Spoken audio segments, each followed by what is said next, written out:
65살에 다시 손을 잡았습니다. 이 한 문장이 제 인생을 바꿨습니다. 10년 전 남편을 먼저 보내고 저는 스스로 제 인생의 문을 닫아버렸습니다. 자식들 다 키워 결혼시키고 나니 40평 아파트 거실에 혼자 앉아 TV만 바라보는 게 제 일상이 되었죠. 친구들이 어디 놀러 가자고 해도 나는 이제 그런 나이 아니야라며 손을 내저었습니다. 그런데 작년 가을 제 인생에 다시 봄이 찾아왔습니다. 구청 사진 동호회에서 만난 한 남자. 아내를 잃고 7년을 혼자 살아온 그 사람. 우리는 서로의 혈압 수치를 공유하며 연애를 시작했고 무릎 보호대를 커플로 맞추며 사랑을 키웠습니다. 이 이야기를 들으시면서 혹시 눈물이 나는 분들, 손이 떨리는 분들 계실 거예요. 나도 저런 사람이 있었으면 하고 생각하시는 분들도 계실 거고요. 오늘 저는 그 이야기를 끝까지 다 들려드리려고 합니다. 본격적으로 이야기를 시작하기 전에 딱 하나만 부탁드려도 될까요? 혹시 지금 이 영상 보시면서 마음이 조금이라도 따뜻해지셨다면 화면 아래 빨간 구독 버튼과 좋아요 버튼 한 번만 눌러주세요. 저희 채널에는 이처럼 평범한 사람들의 특별한 이야기들이 가득합니다. 화려하진 않지만 살면서 한 번쯤은 들어야 할 이야기들이요. 구독해 두시면 놓치지 않고 받아보실 수 있어요. 그리고 혹시 주변에 혼자 지내시는 어르신이 계시다면 이 영상 한번 보여드려 보세요. 분명 도움이 되실 거예요. 자, 그럼 이제 진짜 이야기를 시작하겠습니다. 제 이름은 정민숙입니다. 올해로 65이에요. 사람들은 보통 나이를 말할 때 쑥스럽다고들 하던데 저는 요즘 이 나이가 조금도 부끄럽지 않습니다. 오히려 이 나이에 이런 이야기를 할 수 있다는 게 감사하다는 생각도 들고요. 하지만 불과 1년 전만 해도 저는 그렇지 않았어요. 10년 전, 그러니까 제가 55살 되던 해 남편 김훈 씨가 갑자기 세상을 떠났습니다. 뇌졸중이었어요.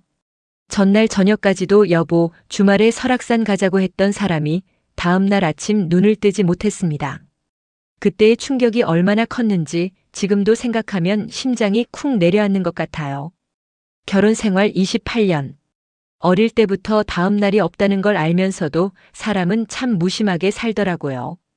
설마 우리 남편이 설마 이렇게 갑자기. 그 설마가 현실이 된 그 아침 저는 119에 전화를 하면서도 손이 덜덜 떨려서 번호를 3번이나 잘못 눌렀습니다. 장례를 치르고 49제를 지내고 1년제를 지내면서 저는 어느 순간부터 거울을 안 보게 됐어요. 거울에 비치는 내 얼굴이 너무 낯설었거든요. 웃는 법을 잊은 얼굴. 그게 저였습니다. 아이들이 많이 걱정했어요. 위로 아들 민준이, 아래로 딸 지연이. 둘 다 결혼해서 손주들도 있는데 틈나면 들러서 엄마 밥은 먹었어? 엄마 어디 아픈 데는 없어? 라고 물어봤습니다. 저는 그때마다 괜찮아, 엄마는 괜찮아를 반복했죠. 하지만 괜찮지 않았습니다. 밤이 되면 남편이 쓰던 베개를 끌어안고 울었어요. 아이들 안 볼 때는 사진첩을 꺼내서 한참 들여다보기도 했고요. 그러다 보면 어느새 새벽이고 눈이 퉁퉁 부어서 아침을 맞이하는 날들이 이어졌습니다. 시간이 약이라고들 하잖아요. 맞는 말이에요. 그런데 시간이 지나면서 슬픔이 줄어든 게 아니라 슬픔과 함께 사는 법을 배우게 되더라고요. 그게 다른 거예요. 슬픔이 없어진 게 아니라 슬픔을 안고 일어나서 밥을 먹고 설거지를 하고 마트에 가는 것. 그게 제가 배운 삶의 방식이었습니다. 3년쯤 지났을 때 저는 스스로에게 이런 말을 했어요. 민수가, 이제 그만 좀 살자. 그 말이 참 이상하게 들리실 수도 있겠지만 저한테는 그게 결심 같은 거였어요. 그냥 살지 말고 살기로 마음먹자는 결심. 죽을 때까지 그냥 흘러가는 게 아니라 뭔가를 하면서 살아보자는 마음이었죠. 그때부터 아파트 단지 걷기를 시작했습니다. 하루에 30분씩, 그러다 1시간씩. 동네 산책로를 걷다 보니 모르는 사람들과 눈인사도 나누게 되고 계절이 바뀌는 것도 눈에 들어오기 시작했어요. 그런데 그게 다였어요. 외출은 하지만 늘 혼자였고 사람들을 만나긴 해도 깊이 사귀지는 않았습니다. 저는 어느 순간부터 이제 내 인생의 설렘 같은 건 사치하라고 입버릇처럼 말하고 있었거든요. 설렘이 사치라니요. 지금 생각하면 참 슬픈 말인데 그때는 그게 지극히 현실적이고 당연한 말처럼 느껴졌어요. 60이 넘은 홀몸 여자가 무슨 설렘을 바라겠냐고. 건강이나 챙기면서 조용히 늙어가는 게 순리라고. 그렇게 저는 스스로를 가두고 있었던 거죠. 아들 민준이가 한 번은 이런 말을 했어요. 엄마, 혹시 동호회 같은 데 나가보는 건 어때요? 사진 찍는 거 좋아하잖아요. 저는 손을 내저었죠. 무슨 동호회야? 이 나이에 창피하게. 창피하긴 뭐가 창피해요. 거기 다 엄마 또래분들이에요. 저는 웃으며 대충 얼버무렸습니다. 그러면서도 마음 한켠에서는 작은 불꽃 같은 게 켜졌다 꺼지는 느낌이 들었어요. 사진은 좋아했었지. 남편이 살아있을 때는 둘이서 카메라 들고 여기저기 돌아다니곤 했는데 그 불꽃이 다시 켜지기까지는 꼬박 6개월이 더 걸렸습니다. 9월. 구청에서 보내온 프로그램 안내 우편물을 버리려다가 그냥 한번 읽어봤어요. 시니어 사진 동호회 회원 모집. 매주 토요일 오전 10시. 구청 대강당. 저는 그 종이를 냉장고 문에 붙여뒀어요. 버리지도 않고 신청하지도 않은 채로. 그렇게 2주가 지났습니다. 그리고 어느 토요일 아침 저는 눈을 뜨자마자 벌떡 일어났어요. 왜인지 모르겠어요. 그냥 그날은 가야 할 것 같았습니다. 서랍에서 오래된 카메라를 꺼내 먼지를 닦고 평소보다 옷을 조금 신경 써서 입고 구청으로 향했죠. 그게 제 인생이 바뀌기 시작한 날이었습니다. 물론 그때는 몰랐어요. 그 문을 여는 것이 10년 동안 멈춰있던 제 인생의 시계를 다시 움직이는 일이 될 줄은. 구청 대강당 문을 열고 들어갔을 때 저는 순간 멈칫했어요. 생각보다 사람이 많았거든요. 다들 저처럼 60대 전후로 보이는 분들인데 이미 3355 모여 웃으면서 얘기를 나누고 계셨어요. 저는 구석 자리에 가서 조용히 앉았죠. 강사분이 오셔서 카메라 기초부터 시작하셨어요. 조리개니 셔터 스피드니 하는 이야기들. 저는 고개를 끄덕이면서도 마음속으로는 잘할 수 있을까라는 걱정이 들었습니다. 오랜만에 카메라를 잡으니 손이 어색했거든요. 그 첫날 저는 그 사람을 거의 의식하지 못했어요. 교실 앞쪽에 조용히 앉아서 강사 말씀만 열심히 듣고 있는 남자 한 분이 있었는데 나중에 알고 보니 그분이 강성호 씨였습니다. 말수가 적고 인사도 딱 필요한 만큼만 하고 수업이 끝나면 조용히 일어나서 나가시는 분. 처음엔 좀 무뚝뚝한 분이구나라고만 생각했어요. 동호회 활동은 일주일에 한 번 토요일마다 있었어요. 이론 수업이 끝나면 야외로 나가서 실습을 하는 시기였는데 처음 몇 주는 다들 어색하게 혼자 찍다가 점점 모둠이 생기더라고요. 잘 찍으시는 분들끼리 모이기도 하고 비슷한 관심사끼리 모이기도 하고. 저는 주로 꽃이나 작은 것들을 찍는 걸 좋아했어요. 커다란 풍경보다는 길가에 핀 이름 모를 들꽃이라든가 나뭇잎 위에 맺힌 이슬방울 같은 것들이요. 그날도 그랬어요. 동호회 야외 실습 날이었는데 저는 쪼그려 앉아서 민들레 홀씨를 찍고 있었어요. 그런데 아이고 무릎이 너무 아픈 거예요. 내려갔다가 일어서려는데 다리에 힘이 없어서 그냥 그대로 있는 신세가 됐습니다. 그때 누군가 손을 내밀었어요. 괜찮으세요? 고개를 드니 그 조용한 남자 강성호 씨가 서 있었어요. 저는 얼떨결에 그 손을 잡고 일어났습니다. 얼굴이 화끈 달아오르더라고요. 나이도 있는데 이런 게 왜 부끄러운지. 감사합니다. 무릎이 안 좋으세요? 저도 그래서 출사 때는 항상 무릎 보호대 차고 나와요. 딱 그 말 한마디만 하고 그분은 다시 자기 자리로 가서 사진을 찍기 시작했어요. 길지도 않고 특별하지도 않은 대화. 그런데 그게 이상하게 마음에 남았습니다. 그 다음 주에도 저는 동호회에 나갔어요. 처음엔 사진 때문이라고 생각했는데 솔직히 말하면 그분이 또 오나 궁금하기도 했던 것 같아요. 그 마음을 당시에는 인정하지 않으려 했지만요. 강성호 씨는 매주 빠짐없이 나오셨어요. 늘 조용하고 늘 성실하게 사진을 찍으시는 분이었는데 자세히 보면 주변 사람들을 꽤 세심하게 챙기고 있었어요. 집 많은 분한테 제가 들어드릴게요라고 먼저 말하는 것도 그분이었고 길 헷갈리는 분한테 지도 앱 켜서 길 찾아드리는 것도 그분이었어요. 말수가 적은 게 차가운 게 아니더라고요. 그냥 불필요한 말을 안 하는 거였어요. 해야 할 때는 딱 하는 사람. 10월의 어느 출사날 저는 또 작은 꽃들을 찍느라 길가에 쪼그려 앉아 있었어요.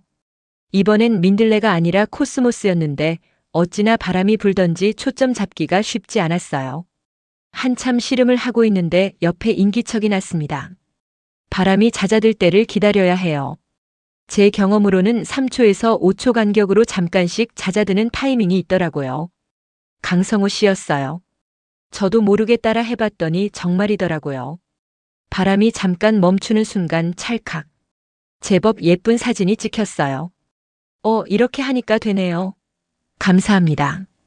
저도 처음엔 몰랐어요. 누가 가르쳐줘서 알았죠.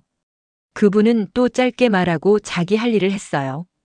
그런데 그 짧은 순간이 참 따뜻했어요. 바람 때문에 볼이 빨개진 건지 다른 이유로 볼이 빨개진 건지 저도 모르겠더라고요. 그날 동호회가 끝나고 다 함께 점심을 먹으러 갔어요. 근처 해장국집에서 묵은지 해장국을 시켰는데 어쩌다 보니 저랑 강성호 씨가 옆자리에 앉게 됐습니다. 처음엔 다들 사진 얘기, 출사지 얘기를 했는데 어느 순간 그분이 조용히 여쭤보셨어요. 혼자 사세요? 뜬금없는 질문인 것 같지만 동호회에서는 그런 질문이 자연스러운 분위기예요. 다들 비슷한 처지이거나 비슷한 나이대이다 보니. 네, 10년 됐어요. 아, 저는 7년이요. 그게 전부였어요. 더 캐묻지도 않고 더 설명하려 하지도 않고 그냥 그 두 마디로 서로의 사정을 이해했습니다. 말이 필요 없었어요. 그날 이후로 우리는 조금씩 대화를 나누기 시작했어요. 처음엔 사진 이야기였다가 점점 일상 이야기로 그러다가 살아온 이야기로 번졌습니다. 강성호 씨는 평생 중학교 체육 선생님을 하시다가 10년 전에 퇴임하셨어요. 부인이 암으로 돌아가신 게 7년 전이고요. 슬아의 딸이 하나 있는데 미국에 살고 있다고 했어요. 명절 때나 가끔 영상통화를 하는 게 전부라고. 저는 그 말을 들으면서 가슴이 짜릿하게 아팠어요. 아, 이분도 나처럼 혼자 저녁을 먹고 혼자 TV를 보고 혼자 잠드는 밤들을 견뎌왔겠구나. 11월이 되자 동호회 사람들이 단풍 출사를 계획했어요. 강원도로 1박 2일 여행을 가는 건데 저는 사실 처음엔 신청을 안 하려 했어요. 1박 2일이 부담스러웠거든요. 그런데 강성호 씨가 신청한다는 말을 듣고 저도 모르게 신청서에 이름을 썼습니다. 그 여행에서 정말 많은 일이 있었어요. 밥 먹으면서 이야기를 나누다가 어느 순간 제가 남편 이야기를 꺼냈어요. 남편이 얼마나 좋은 사람이었는지, 그 사람이 없는 10년이 얼마나 길었는지. 저도 모르게 눈물이 났고 저는 얼른 눈물을 닦으면서 아이고, 제가 왜 이러나 미안해요라고 했죠. 강성호 씨는 그냥 말이 없었어요. 아무것도 하지 않았어요. 그냥 옆에 앉아 있었습니다. 그게 오히려 더 좋았어요. 위로의 말 같은 거 필요 없었거든요. 그냥 옆에 있어주는 것만으로 충분했습니다. 제가 울어도 괜찮은 분위기. 그게 저한테는 정말 큰 위안이었어요. 그 1박 2일 여행을 마치고 집에 돌아오는 버스 안에서 저는 창밖을 내다보며 생각했어요. 이 사람 좋은 사람이구나. 그것뿐이었어요. 아직 그 이상은 아니었습니다. 그저 좋은 사람이라는 생각. 그런데 그 생각이 집에 와서도 다음 날도 그 다음 날도 사라지지 않았어요. 처음으로 누군가가 마음에 걸렸습니다. 강성호 씨와 저의 연애가 어떻게 시작됐냐고요? 사실 연애가 시작됐다고 딱 잘라 말할 수 있는 순간이 없었어요. 30살 젊은 날의 연애처럼 나 너 좋아해라고 고백하는 장면이 있었던 게 아니라 그냥 조금씩 아주 조금씩 서로에게 스며들었다는 표현이 맞을 것 같아요. 12월이 되자 동호회 야외 활동이 뜸해졌어요. 날이 추우니까요. 그 대신 실내에서 사진 편집 수업을 하거나 서로 찍은 사진을 보며 피드백을 주고받는 시간이 많아졌어요. 어느 날 수업이 끝나고 나오는 길에 강성호 씨가 나란히 걷다가 말했어요. 근처에 따뜻한 데 들어가서 차 한잔 하실래요? 가슴이 쿵했어요.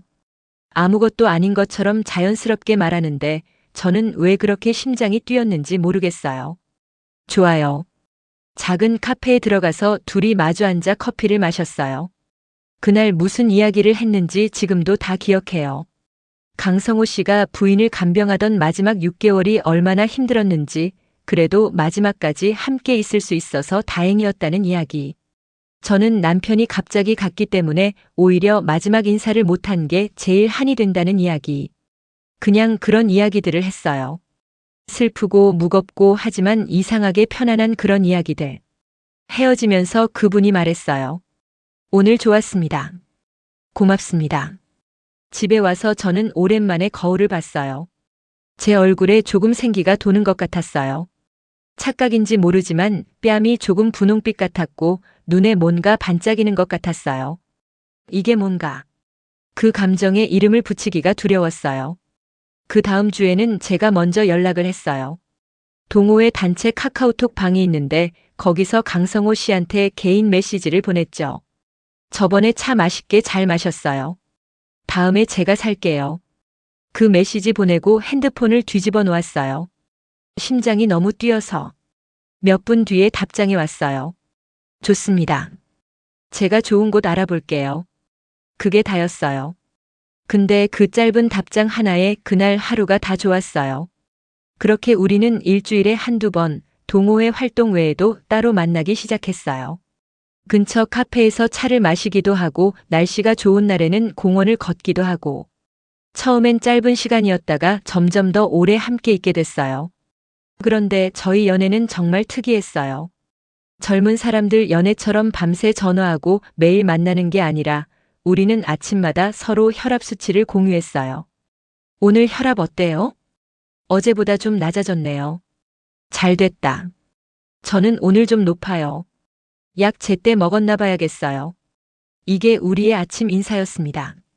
처음엔 그냥 안부로 시작했는데 서로 걱정이 되다 보니 자연스럽게 건강 이야기가 일상이 됐어요. 저는 무릎이 좋지 않고 강성호 씨는 혈압이 있으셔서 약을 드시거든요. 서로 약 챙겼냐고 묻는 게 사랑 고백이 된 거예요. 웃기죠? 근데 저는 그게 참 좋았어요. 걱정된다는 말 한마디가 얼마나 큰 위안인지 살아보지 않은 사람은 몰라요. 10년 동안 아무도 저한테 약 먹었냐고 안 물어봤거든요. 제가 아파도 제가 힘들어도 제가 알아서 했어요. 근데 이제 누군가가 묻는 거잖아요. 그게 그렇게 울컥할 수 있더라고요. 어느 날은 무릎 보호대 얘기가 나왔어요. 제가 요즘 무릎이 더 아파서 보호대를 사야 하는데 어떤 게 좋을지 모르겠다고 했더니 강성호 씨가 저도 항상 차는데 같이 사러 가요라고 하더라고요. 우리는 스포츠 용품점에 가서 나란히 무릎 보호대를 골랐어요. 색이 비슷한 걸로. 그게 우리의 첫 번째 커플 아이템이었습니다. 무릎 보호대 커플템. 이게 무슨 로맨스냐 싶으시겠지만 저는 그날 집에 와서 혼자 웃었어요. 한참을 웃었어요. 얼마 뒤에 강성호 씨가 산에 가자고 했어요. 남해 발해길이요. 요즘 경치가 기가 막히다고 해서요. 무릎에 부담 안 가는 코스로 천천히 다녀오면 어떨까요? 좋아요. 딱 두 글자로 대답했는데 속으로는 한참 설렜습니다. 여행을 가는 거잖아요. 둘이서 처음으로. 가는 날 아침 저는 1시간 일찍 일어나서 머리도 하고 옷도 골랐어요. 딸 지연이한테는 동호회 사람들이랑 당일치기 여행 간다고 둘러댔어요. 아직 뭔가를 말할 단계가 아닌 것 같아서요. 남해 발해길은 정말 아름다웠어요. 바다 냄새가 나면서 겨울인데도 봄처럼 따뜻한 햇살이 내리쬐었어요. 강성호 씨는 보온병에 따뜻한 유자차를 담아왔어요. 중간에 쉬면서 그 차를 나눠 마셨는데 조그만 바위 위에 나란히 앉아 차를 마시면서 바다를 바라보던 그 순간이. 저는 그 장면을 아마 죽을 때까지 못 잊을 것 같아요. 아무 말도 안 했어요.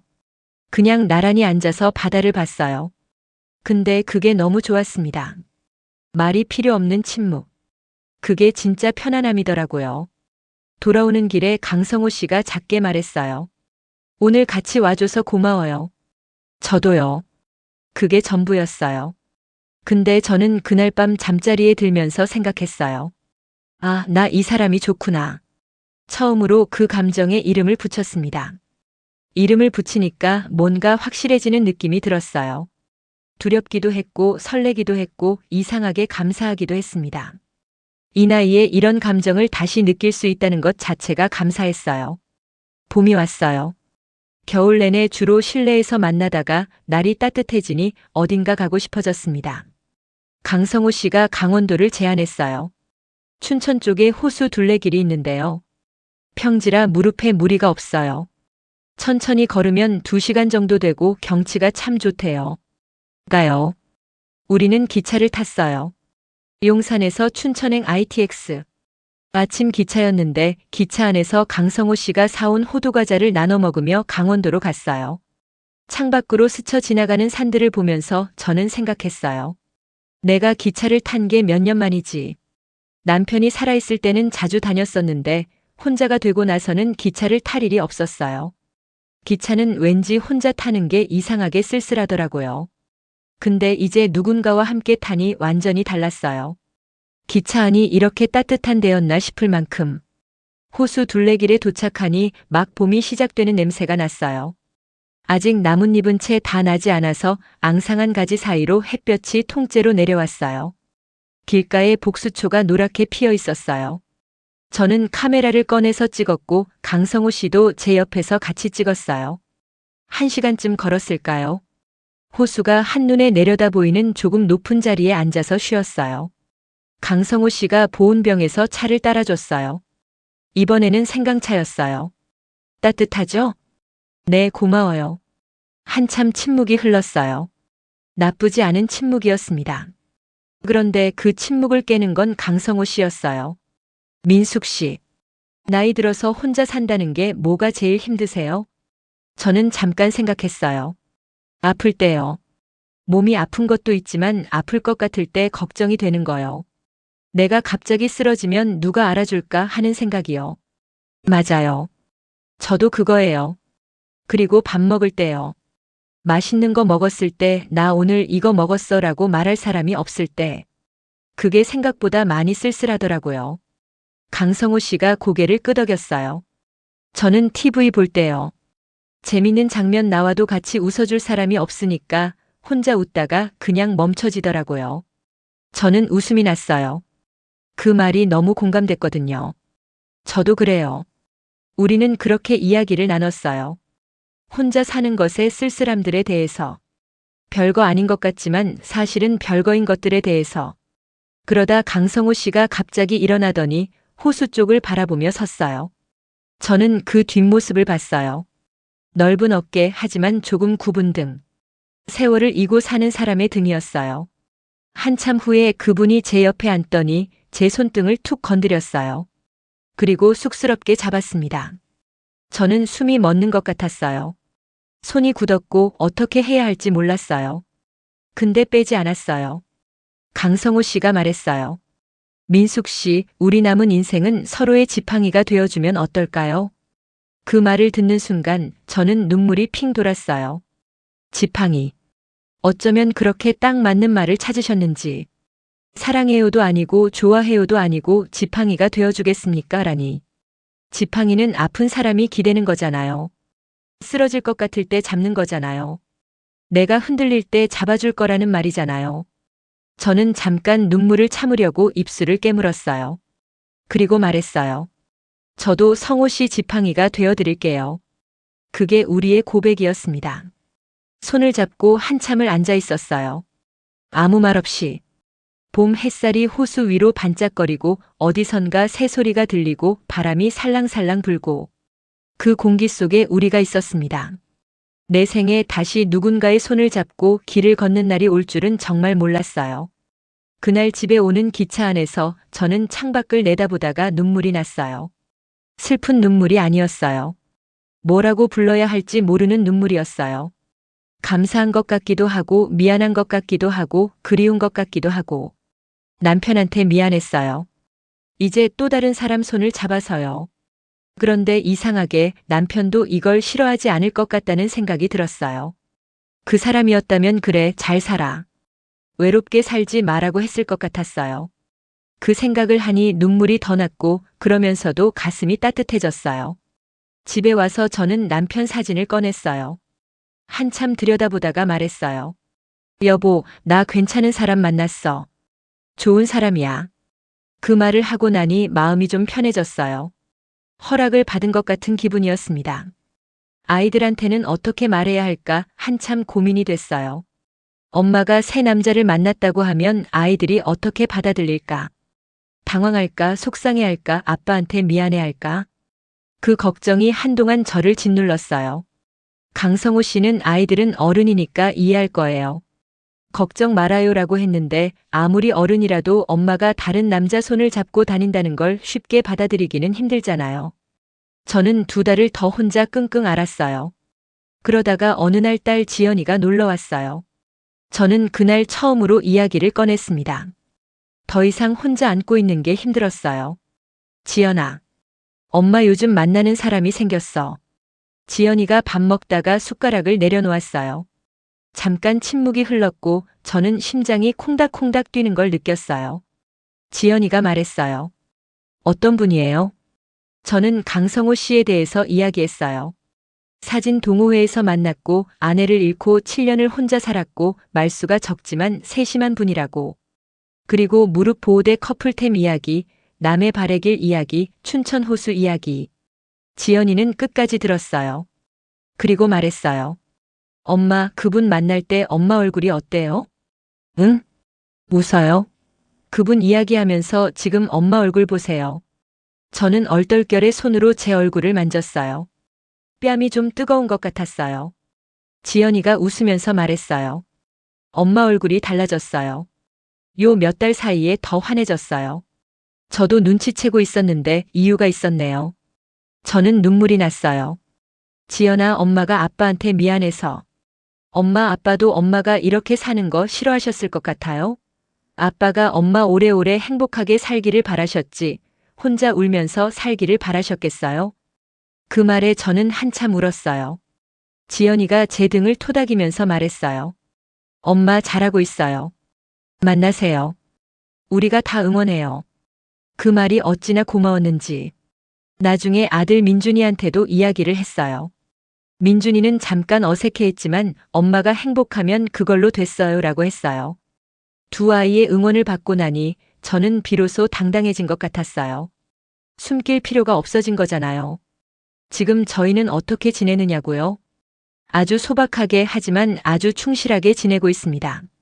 주말마다 함께 걸어요. 대단한 곳이 아니에요. 동네 공원이기도 하고 가까운 산기슭이기도 하고 때로는 재래시장이기도 해요. 중요한 건 어디를 가느냐가 아니라 함께 간다는 거니까요. 강성호 씨는 항상 보온병에 뭔가를 채워와요. 날씨에 따라 유자차, 생강차, 대추차. 저는 항상 간식을 챙겨요. 집에서 만든 영양떡이라든가 마트에서 산 견과류라든가. 우리가 서로에게 할 수 있는 작은 것들을 챙기는 게 습관이 됐어요. 길을 걸을 때 강성호 씨는 항상 차도 쪽에 서요. 제가 인도 쪽으로 걷게. 아무 말 없이 자연스럽게. 그 작은 것이 저한테는 얼마나 큰 위안인지 몰라요. 나를 배려하는 사람이 있다는 것. 우리는 서로를 완전히 이해하지 못해요. 당연한 거잖아요. 60년이 넘게 살아온 사람이 다른 60년을 살아온 사람을 완전히 이해한다는 건 불가능한 거예요. 근데 우리는 이해 못해도 존중해요. 그 사람의 방식을 무너뜨리려 하지 않아요. 강성호 씨는 제가 사진 찍으러 쪼그리고 앉아 있을 때 기다려줘요. 재촉하지 않아요. 저는 강성호 씨가 오래된 야구 경기 재방송을 볼 때 옆에서 책을 읽어요. 같이 있지만 다른 것을 하는 시간이 서로에게 필요하다는 걸 알아요. 그리고 솔직히 말하면 우리는 아직도 서로 존댓말을 해요. 말을 놓을 계기가 없었는데 어느 순간 존댓말이 오히려 더 편해졌어요. 나이든 우리에게는 그 예의 바른 거리감이 오히려 서로를 더 소중하게 여기게 하는 것 같더라고요. 얼마 전에 강성호 씨 딸이 미국에서 잠깐 귀국했어요. 강성호 씨가 조심스럽게 민숙 씨, 우리 딸이 만나보고 싶다는데 괜찮겠어요? 라고 물었어요. 저는 처음엔 긴장됐어요.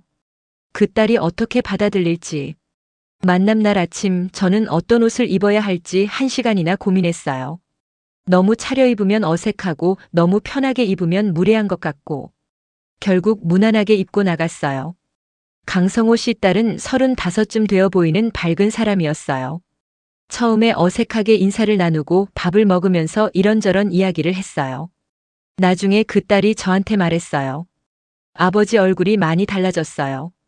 작년에 봤을 때보다 훨씬 밝아지셨어요. 감사해요. 저는 그 말에 목이 메었어요. 제가 더 감사하죠. 좋은 분이에요. 그 자리에서 강성호 씨가 딸 손을 잡고 말했어요. 네가 멀리 있어서 아빠는 항상 미안하고 그리웠는데 이제 혼자가 아니니까 덜 미안해졌어. 저는 그 장면을 보면서 생각했어요. 우리 둘 다 혼자가 아니게 됐구나. 요즘은 작은 소원이 생겼어요. 두 아이와 강성호 씨와 함께 제주도에 한번 가보고 싶어요. 강성호 씨 딸도 같이 오면 더 좋고, 유명한 데를 많이 다니는 게 아니라 그냥 다 같이 밥 한 끼 먹고 천천히 걷고 사진 한 장 찍는 그런 여행이요. 거창한 게 하나도 없죠? 근데 저는 그게 제 인생 최고의 여행이 될 것 같아요. 사람들은 60대를 저무는 노을이라고 해요. 근데 저는 이제 그 말이 틀렸다고 생각해요. 노을이 지는 게 아니에요. 노을이 가장 빛나는 시간이에요. 낮 동안은 태양이 너무 강해서 오히려 보기가 힘든데 저녁이 되면 그 빛이 부드럽고 따뜻해지면서 가장 아름다운 색을 내잖아요. 60대가 딱 그래요. 젊을 때는 뭔가를 이루려고 너무 앞만 보고 달렸어요. 아이들 키우랴, 살림하랴, 부모님 모시랴. 그 속에서 정작 제 자신을 돌아볼 틈이 없었어요. 내가 무엇을 좋아하는지, 어떤 사람이 나를 행복하게 하는지, 나는 어떻게 살고 싶은지. 이제야 비로소 그걸 알아가고 있어요. 이제야 비로소 제 인생이 내 것이 된 것 같아요. 혹시 지금 이 영상을 보시면서 눈물이 나시는 분 계세요? 아니면 마음이 철렁 내려앉으시는 분도 계실 것 같아요. 오래 혼자 지내셨거나 나는 이미 늦었다고 생각하시는 분들이요. 저도 그랬어요. 이 나이에 뭘. 그 말을 입버릇처럼 했어요. 근데 지금 제가 여기서 말씀드리고 싶은 건 딱 하나예요. 늦은 게 아니에요. 당신의 봄은 그냥 조금 늦게 오는 것뿐이에요. 식물들도 다 같은 날 피지 않잖아요. 어떤 꽃은 3월에 피고, 어떤 꽃은 5월에 피고, 어떤 꽃은 10월에 피고, 어떤 꽃은 한겨울에 피어요. 늦게 피는 꽃이 덜 아름다운 게 아니에요. 문을 여세요. 작은 문이라도. 동호회 하나, 모임 하나 아니면 그냥 단골 카페 하나라도. 그 문을 열어야 누군가가 들어올 수 있어요. 강성호 씨도 말해요. 사진 동호회 나가기 전날 밤 거의 안 나가려고 했다고요. 귀찮기도 하고 이 나이에 뭘 배우나 싶기도 하고. 근데 그냥 나갔대요. 그냥. 그 그냥이 저를 만나게 했대요. 인생은 참 모를 일이에요. 저는 오늘도 아침에 일어나면 핸드폰을 열어요. 강성호 씨 메시지가 와 있어요. 오늘 혈압은요? 저는 웃으면서 답장을 보내요. 좋아요. 성호 씨는요? 저도 괜찮은 것 같아요. 오늘 날씨 좋은데 점심 먹고 잠깐 나올래요? 저는 또 웃으면서 답장을 해요. 좋아요. 이게 제 아침이에요. 별거 없죠. 근데 이 별거 없는 일상이 10년 동안 울면서 홀로 맞이하던 아침과는 완전히 달라요. 세상이 달라 보여요. 아침 햇살도 다르게 느껴져요. 저는 이제 알아요. 행복이란 게 별게 아니에요. 오늘 혈압 어때요? 그 한마디를 물어봐 줄 사람이 있는 것. 나 오늘 맛있는 거 먹었어 라고 말할 수 있는 사람이 있는 것. 재밌는 TV를 보고 함께 웃을 수 있는 것. 길을 걸을 때 옆에서 걸어줄 사람이 있는 것. 그게 행복이에요. 저는 65입니다. 그리고 지금 제 인생에서 가장 아름다운 석양을 보고 있습니다. 혼자 외로운 시간을 견디고 계신 분이 있다면 꼭 말씀드리고 싶어요. 당신의 봄은 반드시 다시 피어납니다. 조금 늦게 찾아올 뿐이에요. 오늘 민숙 씨의 이야기 어떠셨나요? 저는 이 이야기를 들으면서 한 번은 웃고 한 번은 울었어요. 무릎 보호대 커플템 이야기에서는 피식 웃었고 강원도 호수에서 손잡는 장면에서는 눈물이 났어요. 이 세상에는 이런 이야기들이 참 많습니다. 화려하지 않고 드라마틱하지 않지만 진짜 살면서 겪는 이야기들이요. 저희는 앞으로도 이런 이야기들을 계속 담아드릴 거예요. 오늘 이 이야기가 마음에 와닿으셨다면 지금 바로 구독 버튼 한 번만 눌러주세요.